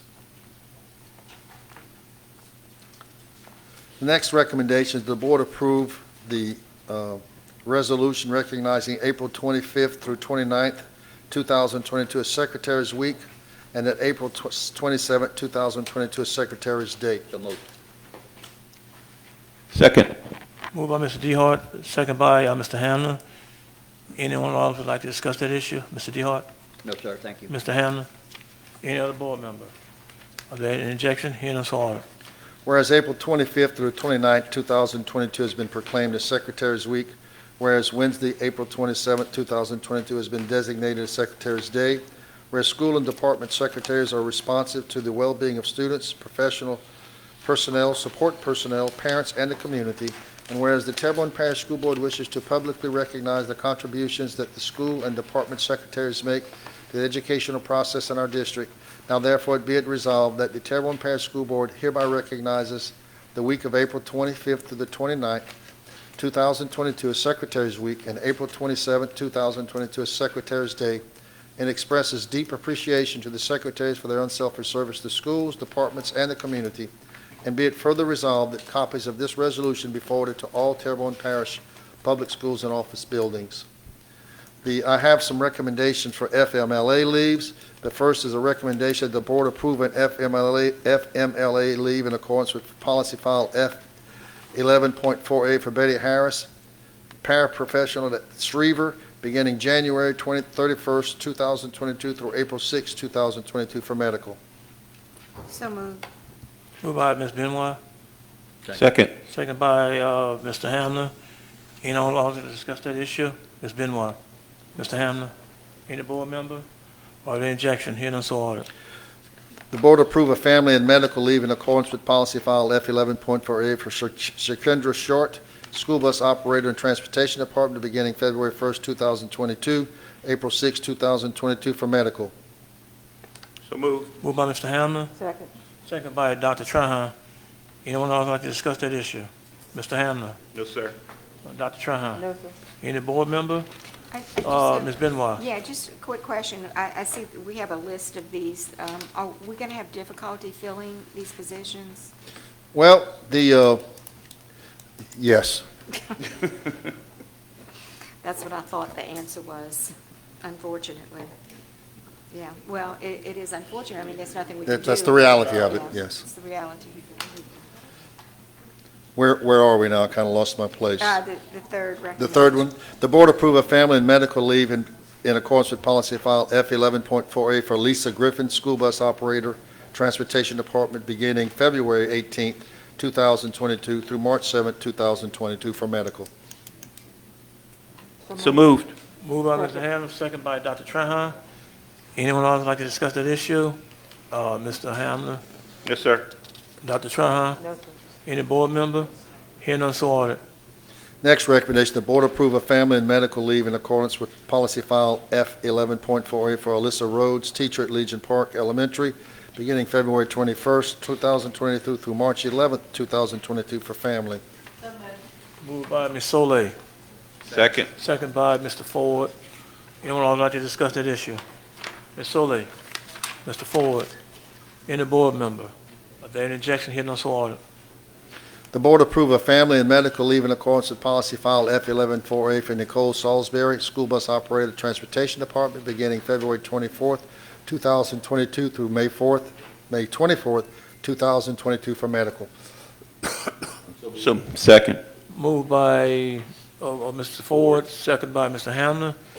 Anyone else like to discuss that issue? Mr. Ford, Mr. Hamner, any board member? Are there any objection? Hearing none, so ordered.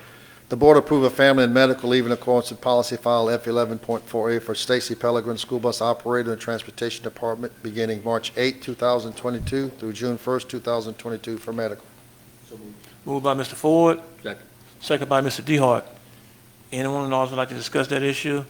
Mr. Ford, Mr. DeHart. No, sir, thank you. Any board member? Are there any objection? Hearing none, so ordered. The board approve a family and medical leave in accordance with policy file F11.4A for Dana Robichaud, speech therapist at Dularge Elementary School, beginning March 23rd, 2022 through June 3rd, 2023 for medical. So moved. Moved by Mr. DeHart, second by Mr. Ford. Anyone else want to discuss that issue? Mr. DeHart? Is that position going to be able to be refilled? Yes. Thank you. Mr. Ford? I just want to say that I know we mentioned earlier that we don't get involved with personnel matters. This is the one thing that I don't really care for, but it is part of our bylaws and our policies. So this is one of those matters where we actually do get involved with personnel matters, and I wish we really didn't have to. So I just want to make that known for the record. Thank you. Any other comments from any board members? Are there any objections? Hearing none, so ordered. Ladies and gentlemen of the board, personnel actions for January 24th, 2022 through February 18th have been provided for your perusal and review at your convenience. Mr. President, that concludes my agenda. Thank you, Mr. Martin. Item 10, individual school board meeting. 10A is under my name, Gregory Harding, matter pertaining to the time change for the monthly executive committee meeting from 4:30 p.m. to 5 p.m. Immediately following the financing showing in section 16 land committee meeting, beginning with the month of March 2022. Information only. 10B also is under my name, Mr. Gregory Harding, matter pertaining to revised tenant schedule for 2022 school board and committee meeting dates. Information only. If you go to look through your programs, or look through your, I guess your paperwork here, it has all the meeting dates that we have for the year. Also, item 10C. Mr. Gregory Harding report of superintendent search committee meeting on February 23rd, 2022, and announced applicants for superintendent. The superintendent search committee met on Wednesday, February 23rd, 2022, at 5 p.m. in the board room of the school board meeting room with the following committee members in attendance: Mr. Stan Duval, board attorney; Mr. Gregory Harding, Board President, Mr. Dr. Maybell Trahan, Board Vice President, Ms. Stacy Soley, Board Member, Mr. Clyde Hannah, Board Member, Dr. Deborah Yarbrough, Superintendent of Personnel, Ms. Rona Brunei, Executive Assistant to the Board. Mr. Hannah led the board orders in invocation of the pledge and flag to flag. Motion by Mr. Hannah, second by Dr. Trahan. The committee amend and acknowledge the receipt and accept of applicants for the new superintendent and authorize Dr. Yarbrough, Supervisor of Personnel, Ms. Rona Brunei, Executive Secretary to the Board, and Mr. Stan Duval, Board Legal Counsel to verify superintendent application credentials that met all requirements for report to the full board and list of applicants that meet all requirements on March 8th. And it was to my understanding, I think we had 8 applicants, and I think 1 out of the 8 didn't meet that criteria. Item D. Mr. Harding? Yes. We need a motion to accept the report. Okay, I'm sorry. Need a motion to accept it. Moved by Mr. DeHart. Yes. Second by Mr. Ford. Anyone also like to discuss that issue? Mr. DeHart. No, sir. Mr. Ford.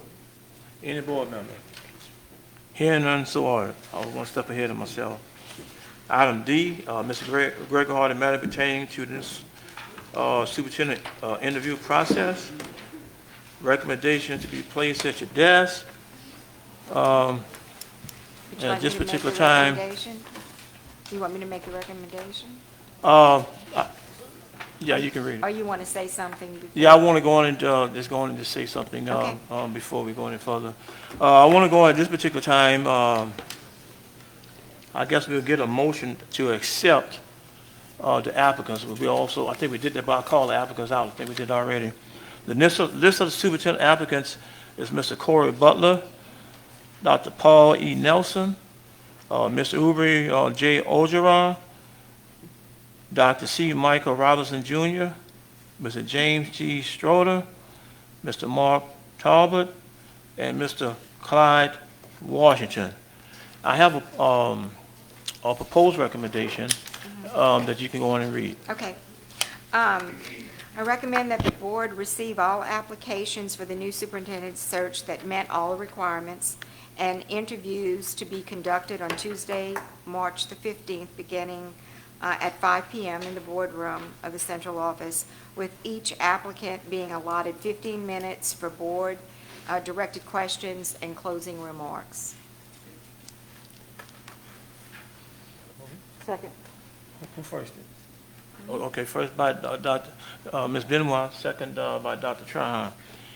Anyone would also like to discuss that recommendation? Ms. Benoit. Well, I'd just like to say, one of the things that was also considered was that we would have, since we're doing approximately a half hour per interview, that it would end up being 3.5 to 4 hours of a meeting, and concerned a little bit about the fact that, you know, people would be exhausted by the end of that timeline, and we wanted to give everybody that is interviewing a fair time and all of our attention, for sure. Had considered 2 nights, but as I thought about it more, the 2 nights might not be fair, in that the questions would be revealed, because all will be getting the same questions. The questions would be revealed on that first night, and give maybe the second group of people the advantage of knowing the questions before they interview. So this allows everybody to be interviewed on the same night. I know it's going to be exhaustive, but still, you know, this is the fairest way to do it, and we would have the applicants all in some holding room in the back until it's their time to come in. So that's why we considered it. Dr. Trahan? No. Okay, any board member? Mr. Ford. Okay, I'm going to start with a couple of questions that were brought to me, which is, will this meeting be live streamed, and is it open to the public? Yes. Okay. I have reservations about this allotted time and the verbiage of this proposal, this recommendation. So I also have an idea of something that can help expedite it a little bit. Okay, so a lot of leadership positions these days, when you apply, part of the application process is to create a 5 to 6 minute video recording, talking about yourself and what you would like to see, you know, if you, or what do you bring to the table for this position. So I would love to see our applicants create a 5 to 6 minute video where they're just speaking to the camera, and we are given that or presented to us prior to this meeting, and it can be made public also. So we can kind of let them speak a little bit in their video, and we can get an idea of them, because I'm going to tell you, 15 minutes is not going to be long enough. 30 minutes is going to be pushing it. So, and we're looking at the future of this district, and not just the personnel and these matters, but I'm talking about for public's sake. They're going to want to see a little bit more. Now, a lot of these names are very familiar to us. A lot of these gentlemen are here every time we have a meeting, but there are some that are not. So just to keep it fair, level playing field, I would like to recommend or propose an alternate recommendation with a longer time, and if we can bring it in some kind of way to where we can give them the opportunity to create that 5 to 6 minute video introducing themselves, and we can make it optional, but I would highly encourage them to do so if we could do that, if we could make that happen. Because there's a motion on the floor to amend. I'm a second. Okay, second by Mr. DeHart. Anyone who's always would like to discuss that item? Mr. Ford, do you have anything else? Yes. Oh, I'm sorry, hold on. Yes, ma'am. State your name and address for the record, ma'am. Vicki Cluche, Schriever. Will the public be able to see those videos? I didn't hear if you said that or not. Yep. Will they post it online? Mm-hmm. On our Facebook or the Terminal Parish. You said enough, Matt? Yes, Okay. so for the verbiage of the, do you want to talk about that now or get to it if we get to it? Give So I don't me like- your recommendation. I don't like the word allotted. I like to say the applicant will be, or not just allotted 15 minutes, but a minimum of 30 minutes for question and answer. Now, that means they can elect to answer 2 questions and decide that they don't want to answer anymore, that's fine, but a minimum of 30 minutes for question and answer, with the option to send in within 24 hours a 5 to 6 minute video introducing themselves and what they have to offer the parish. Can you put a date on that? Well, it's 24 hours before this, so that would be, so by 3 p.m. on Monday, March 14th. What time? 3 p.m. Monday, March 14th. Mr. DeHart. Yes, sir. You finished, Mr. Ford? Well, first of all, I would tell you that I had a problem with 15 minutes. This is the most important decision this board is going to do in our whole career as a board member. This is my 5th process. We never did limit it to 15 minutes, and I know what we're trying to do, and I respect the intent of trying to make sure we don't stay here for hours and hours, but if it takes hours, that's our obligation to do that. The second thing I would like to say is that the chairperson, the president of the board, has the gavel, and if we stay on target and do this professional like it's done in the past, we were very successful. If you get out of line and start asking personal questions, which is really out of line, that's when the gavel ought to come down and try and particularly stay to the topic about your qualifications and stuff like that. So I like that idea. The time frame is very crucial, and I second Mr. Ford's motion with saying that we need more time, whatever it takes. But at the same time, if those videos can't be done, I don't want it to hamper that. So I'll just having caution that I don't know if we can accomplish that in a short period of time. It's going to be a monumental task, but nothing's impossible if we try. But at least I think we need more time than 15 minutes, and that's why I second the motion. Thank you. Any other board member? I agree with Mr. DeHart on the time. I don't know about the video, but I think we need more than 15 minutes. Ms. Benoit? Well, the intent of this was 15 minutes for their presentation and another additional 15 minutes for the board to discuss. So a total of 30 minutes is what they had. I know, but that was the intent of it. I don't know if this is the right What you got, place to make this.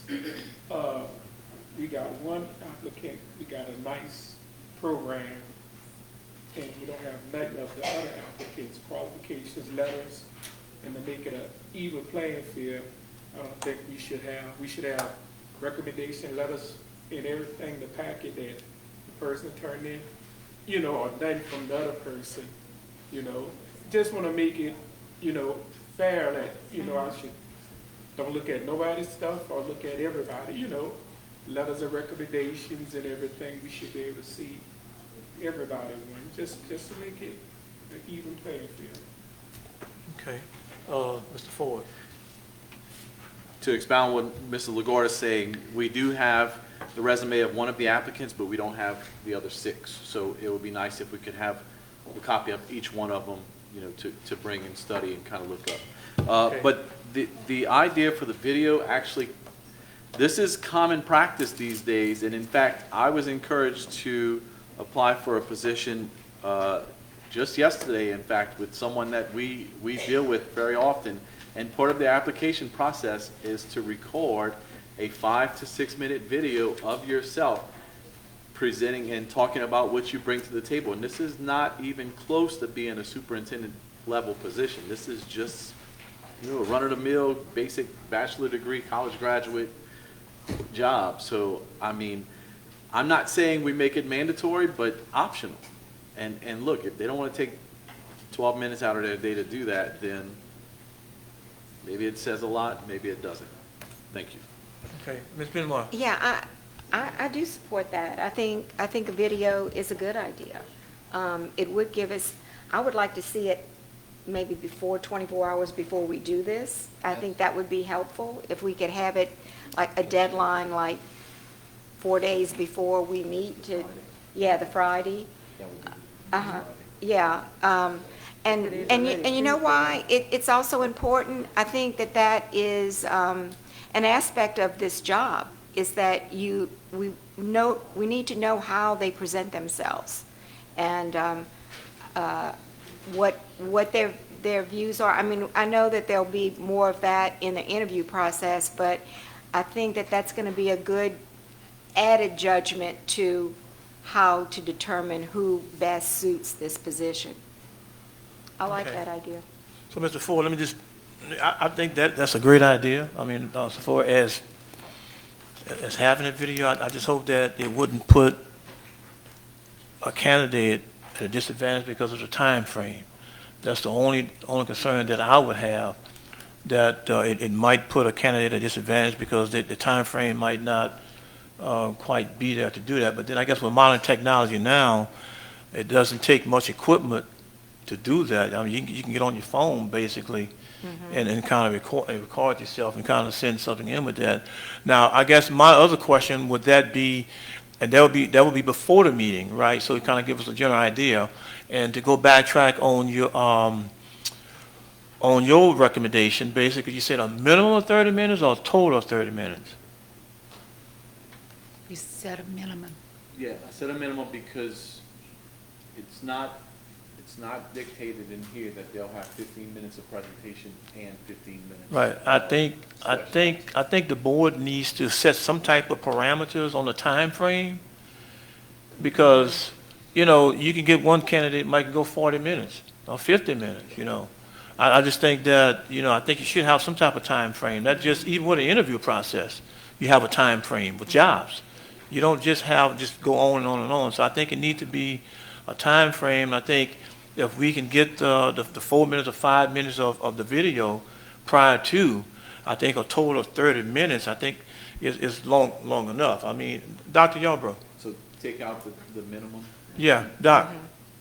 Could you please come to the mic, please?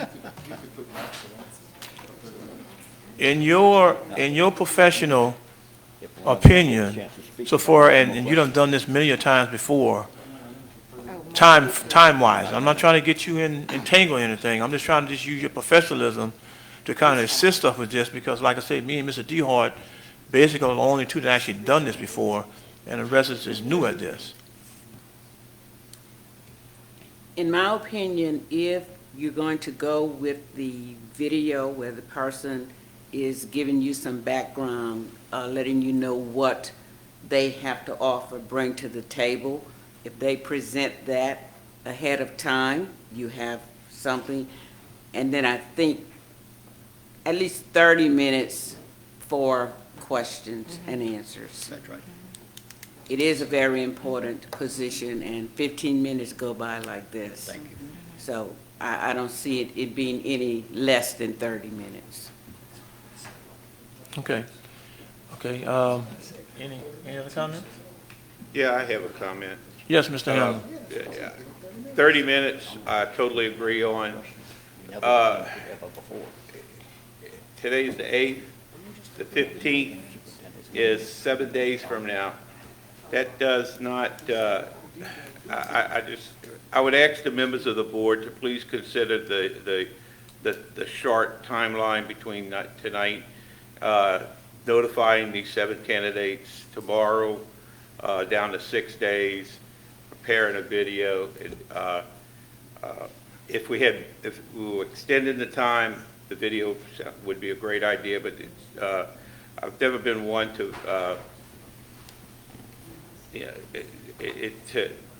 to really want to just rush it. And I'd hate to see some people doing a rushed video. We get a wrong idea, and then others don't do one at all, so we have no idea. You know, we need to keep it all on an even playing field. Because of the time, I like the idea, but it's just being introduced tonight, and therefore I don't think it's a fair thing to do in such a short time. That's just me. Mr. Ford. I'd like to ask a question of Mr. Martin. When the hurricane came through and they started assessing the damage, how much time did they give you to prepare for your talk with HTV or one of the radio stations, or anybody for that matter, regarding the damages in the school system and what we were going to do? 30 seconds. Thank you. Yeah. Mr. DeHart. The only last comment I'm going to make is that really and truly, I want to take the time necessary to interview. That's the most important element that I've witnessed in the 4 superintendent searches we did before, and this is the 5th one, that I'm telling you right now, the interview process, and I'm not opposed to a video, but the interview process is where you really get to see the person, know the person, see the seniority about their answers, and no matter what questions anybody asks, you're going to see and respond to those kind of responses of what they respond to. And that has always been my way of interviewing, no matter what I read on paper, that person in front of me is where I get the most value in the process that I've experienced. So I just want to just voice that opinion. Thank you. Ms. Billman, before you said, Yeah. do you want to reword this recommendation? I can, if you, I'm happy to do that. Okay, then you can go on and make your comment, and then come back and reword it, and then Okay. and what we'll do is that we'll go on and. Do we We have to, since we the have a motion on second, the the floor. second motion is already on board, it was a Right. substitute motion. Right, it's substitute motion, right. So shouldn't we vote on the substitute motion first? It's already been first and second. Right, right. Yeah. So, okay, so this is what I wanted to say. I believe that every one of these candidates have already been thinking about what they're going to say when they interview with us. Yeah, you want to catch? So it's not like they have not been thinking about this. To ask them, and to Mr. Ford's point about how much time Mr. Martin had to speak before an audience, these superintendent candidates, if they get this position, will have the same situation where they'll have many times in disaster and crisis and whatever happens in the school district where they'll have to get on camera and speak. So to me, asking them to put together a 5-minute video, you know, or a YouTube basically, I think they should be able to do that. especially in advance of our meeting. Now, if y'all think the 17th, what did we say, the 15th, the Friday before the 15th is too early, we'll do the Monday before, and we'll just have to take our time to look at all those videos. But, you know, I think that date has to be discussed by the board members to make that determination. What's the best date to get this video in by? Okay, Dr. Tran. I would like to see a video because of the more information I get, the better it is for me.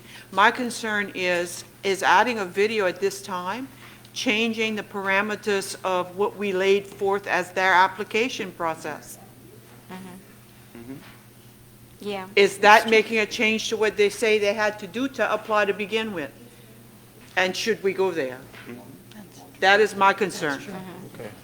All right. Mr. Ford? That's why I said it wouldn't be mandatory. This is actually part of the interview process, and it would not be required, but it would be optional. Okay.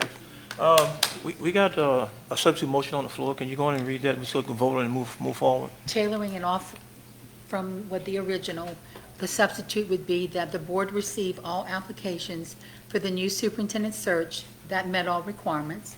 Interviews to be conducted on Tuesday, March 15th, 2022, beginning at 5 p.m. in the boardroom of the central office, with each applicant to be allotted a minimum of 30 minutes for board-directed questions and closing remarks, and further, to present a video, in parentheses I put optional, introducing themselves to the district by 3 p.m. Monday, March 14th. Okay, so a yes vote would be in favor of the substitute motion, a no Yes. vote would be against it. Actually, roll call vote. Wait, did you want to change that minimum? Yes. The way it's worded, and I'm not involved in this, but just as I'm objective looking outside, this means someone's got to speak for 30 minutes if you say a minimum. Yeah. You need to say a maximum. It Okay. needs to say maximum. Yeah. You're correct, Mr. Morton, it needs to say Okay. maximum. All right, a yes vote would be in favor of the substitute motion, a no vote would be opposed to it.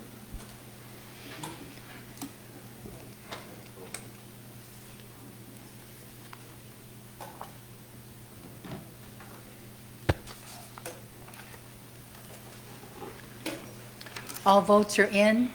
2 objections, Mr. Hamner and Mr. Harding. The vote is 2 nays, 7 yeas. Okay, and substitute motion passed, and then I entertain a motion to adjourn.